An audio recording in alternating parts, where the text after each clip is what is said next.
signs of foul play in the room except some blood in the pillow and head area on the sheets of Linda's bed.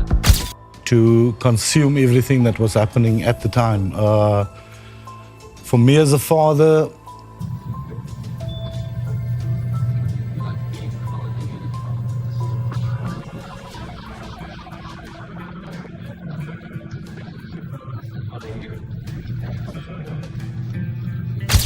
it's pure chance that changes everything. A forgotten receipt left behind. Justice isn't about skill or strategy. It's about being lucky at the right moment. Let's dive into some truly shocking cases where pure luck played the hero and helped crack the mystery. Let's start with the shocking case of Zephany Nurse, a baby abducted from her parents in a hospital and found nearly 2 decades later through an incredible twist of fate. Zephany Nurse. April 28, 1997 began as one of the happiest days in the lives of Morn and Celeste Nurse. The couple had just welcomed their baby daughter, Zephany, into the world at Groote Schuur Hospital in Cape Town, South Africa. Exhausted but overjoyed, Celeste rested while her newborn was placed in a crib nearby. The room was calm and everything seemed perfect. However, their happiness was about to be shattered in a way they could have never imagined. I can remember everything that happened that day, the 29th of April 1997, with my baby Zephany Nurse, which was still asleep in the cot. So I think that's something that will always be in it's something you can't forget, it stays there forever for the rest of your life. Finding only a few articles of clothing that belonged to the baby, one significant clue emerged. A pillow was discovered in a tunnel connecting the maternity ward to the street. Investigators believe the abductor had used the pillow to fake a pregnancy, enabling her to walk out of the hospital. Hard to consume everything that was happening at the time. For me as a father, the nurses endured heartbreak after heartbreak. On 2 occasions, they thought they were close to finding Zephany, but both turned out to be false leads. The second instance was particularly cruel. A neighbor called, claiming to have information about Zephany, only to demand tens of thousands of dollars in exchange. It was a malicious scheme, leaving the family devastated yet again. The case took an unimaginable turn in 2014 when the nurse's younger daughter, Cassidy, started at a new school. There, she befriended a girl named Mish Solomon. Despite being 4 years apart in age, the girls quickly became close friends, and their striking resemblance to one another caught the attention of many. Even Morn Nurse noticed how much Mish resembled his missing daughter. His curiosity led him to involve the authorities, who began investigating Misha's background. When Misha's so-called parents failed to provide proof of her birth, a DNA test was ordered. The results were shocking. Mish Solomon was in fact Zephany Nurse. The truth about Zephany's abduction unraveled, leading to the arrest of Lavana Simone, the woman who had raised her. Simone was convicted of kidnapping and sentenced to 10 years in prison. For the Nurse family, So the phone, I said, hello? Yes? She said, Celeste, you are mother again. I said, no. And at first I said, no, I couldn't talk at all. My friend had to take the phone, I couldn't talk. Left deep emotional scars. This case remains one of the most incredible stories of fate and perseverance, proving that even in the darkest moments, there is always hope. Let's move on to another shocking story of Ted Bundy, one of the most feared serial killers in American history.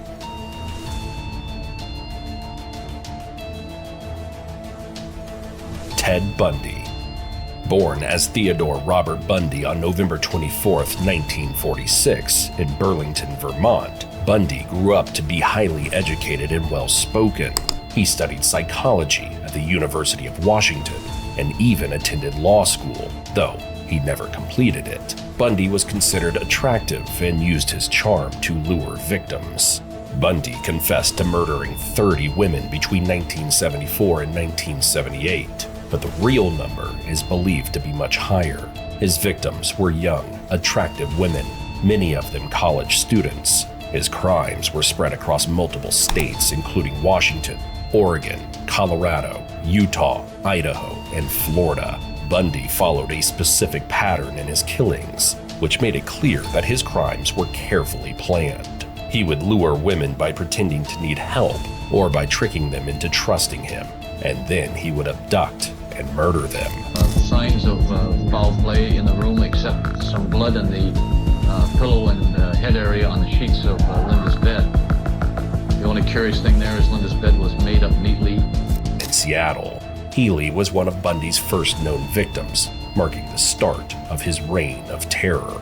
Another horrifying incident occurred at the Chi Omega sorority house at Florida State University on January 15, 1978. Bundy broke into the house and attacked 4 women in just 15 minutes. 2 of the women, Margaret Bowen and Lisa Levy, were killed, while the other 2 survived with serious injuries.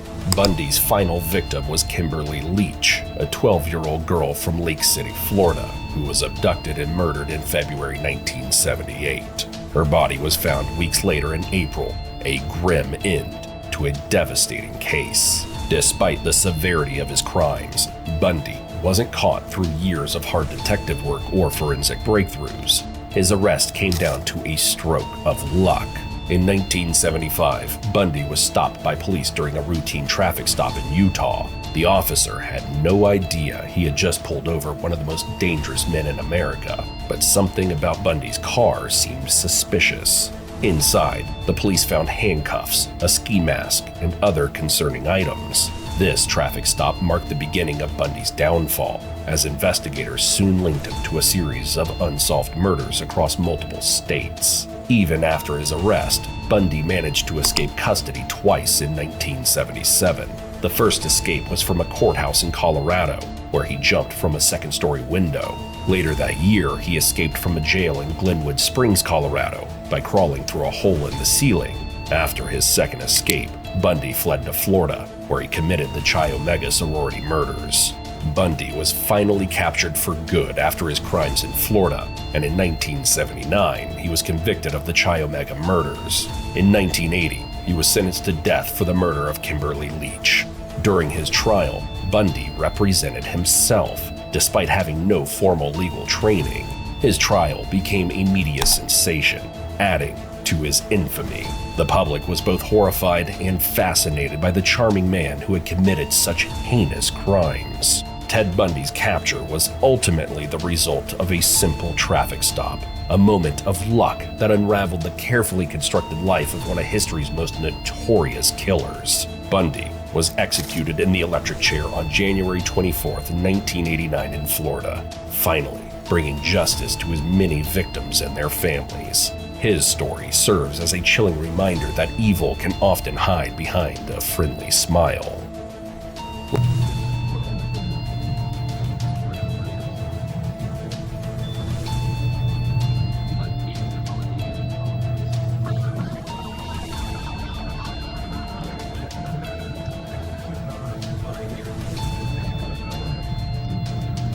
Let's look at another intriguing case. This time, the story of Monica Bonilla, a young girl whose kidnapping was solved through a surprising twist of fate and pure determination. Monica Bonilla. On November 21st, 1990, an episode of the show Unsolved Mysteries aired a segment about a 4-year-old girl named Nylene Marshall, who had disappeared years earlier while on a family picnic in Helena, Montana. The show received hundreds of calls from viewers, but one call stood out. A school official in Vancouver, British Columbia reached out, claiming she believed one of her students might actually be the missing girl. The student, known to her as Marianne Kelly, was 12 years old.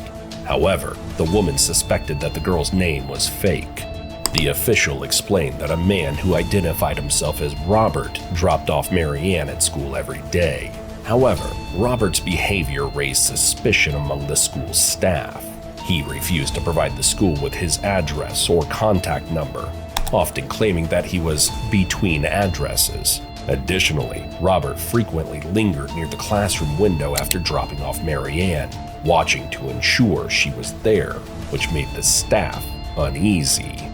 However, there was an unexpected twist. While investigators confirmed that Marianne was not Nylene Marshall, they uncovered that she was another missing child. Her real name was Monica Judith Bonilla, and she had been kidnapped 8 years earlier in September 1982 by her father, Guillermo. Monica's mother, Rosemary, had returned to their home in Burbank, California one day to find the house empty. Guillermo had taken Monica and disappeared without a trace. Eventually went cold. Over the years, Guillermo had told Monica that her mother was dead, so Monica grew up believing that she had no other family. She had no idea that her mother and a half-brother had been searching for her all that time. Thanks to the investigation sparked by the Unsolved Mysteries segment, Monica was joyfully reunited with her mother and half-brother just before Christmas that year.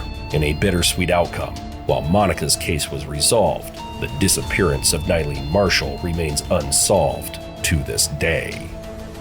Let's explore the chilling case of Melanie Rode, a 17-year-old whose brutal 1984 murder seemed destined to remain unsolved until a stroke of luck. Melanie Rode. On June 8, 1984, 17-year-old Melanie Rode, a bright student from Bath, Somerset, went out for the evening to the Beau Nash nightclub. After saying goodbye to her friends in the early hours of June 9th, she began walking home alone. Tragically, she was attacked on her way and brutally murdered. Melanie was sexually assaulted and stabbed multiple times in the chest and back. Her body was discovered at 5:30 a.m. by a milkman and his young son in the Lansdowne area of Bath. Near her body, police found a keyring with the name Melanie, which helped them identify her and alert her devastated family. The investigation into Melanie's murder, named Operation Rhodium, began immediately. From 1984 to 1989, police arrested 94 men and conducted over 6,000 inquiries, but no one was charged. They discovered the killer's rare blood type, matching only 3% of the population, but it was not enough to solve the case. In 2000, a new DNA test gave police a detailed profile of the killer. However, without a match in the national database, the case remained cold. Decades later, in 2014, a breakthrough occurred. A woman in Bath was arrested for a minor crime, and her DNA was entered into the national database. This led to a familial match with Melanie's killer. Investigators traced the woman's family and found that her father, Christopher Hampton, had lived in Bath in 1984. In June 2015, police obtained a voluntary DNA sample from Hampton, which matched the DNA left at the crime scene. Hampton was arrested and charged with Melanie's murder. In May 2016, Christopher Hampton, who had lived a normal life for over 30 years, finally admitted to the crime in court. He was sentenced to life in prison with a minimum of 22 years. Throughout the trial, Hampton showed no emotion as Melanie's family shared their heartbreaking grief. Melanie's brother and mother expressed how her loss had deeply affected their lives for more than 3 decades. The murder mystery was solved after 32 years, but the pain of losing Melanie remains for her family. While justice was served, the tragic loss of a young girl with a bright future continues to haunt all who loved her. Now, let's cement his reputation as a fearsome crime lord. He was even named the greatest gang leader in history by the New Yorker. However, his reign as Chicago's crime kingpin began to unravel as public outcry against gang violence grew. The St. Valentine's Day Massacre, where 7 members of a rival gang were brutally executed, brought national attention to the city's gang wars, with a stark example of how even the most powerful criminals can be brought down by the law. The most unexpected ways, from chance encounters to bizarre coincidences. It's incredible how pure luck played a pivotal role in solving these mysteries. What do you think about these stories? Have you heard any other cases where luck turned the tide? Share your thoughts, and let's discuss in the comments below. Don't forget to like this video and subscribe for more fascinating crime stories and mysteries. And make sure to hit the bell icon so you'll be the first to catch our next episode. See you next time, and until then, stay curious.